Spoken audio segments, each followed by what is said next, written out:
अगर आप भी CPM म्यूजिक के गाने सबसे पहले सुनना चाहते हैं तो हमारे चैनल को सब्सक्राइब करें, साथ ही घंटे को दबाना ना भूलें। Presented by CPM music.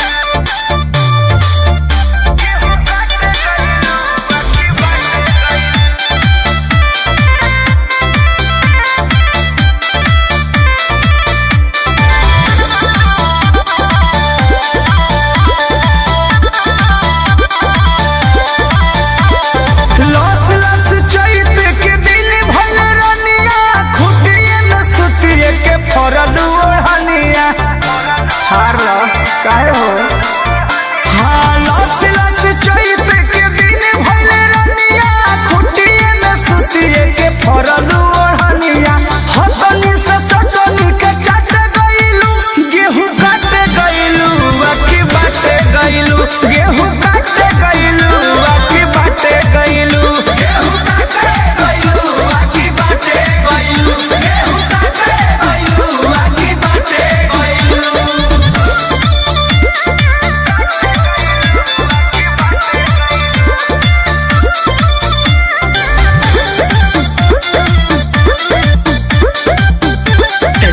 by CPM music.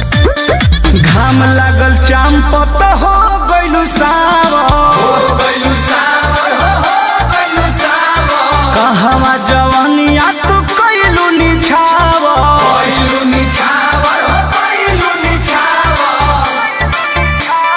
घाम लागल चांपत हो गइलू सावर कहवा जवानिया तू कइलू निछावर केकर पलहारी गेहूं काटे गइलू बाकी बाटे गइलू गेहूं काटे गइलू बाकी बाटे गइलू गेहूं काटे गइलू बाकी बाटे गइलू गेहूं काटे गइलू बाकी बाटे गइलू।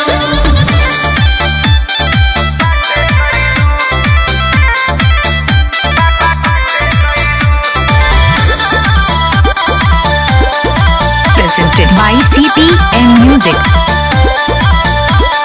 कृष्णा बेदर्दिया परम से मिल के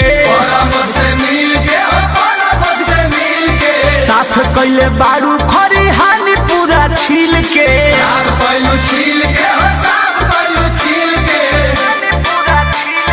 कृष्णा बेदर्दिया परम से मिल के साफ कइले बारू खरिहानी पूरा छील के तारी पी के प्यारी कहाँ मत गइलू गेहूं काटे गइलू बाकी बाटे गइलू गेहूं काटे गइलू बाकी बाटे गइलू गेहूं काटे गइलू बाकी बाटे गइलू गेहूं काटे गइलू बाकी बाटे गइलू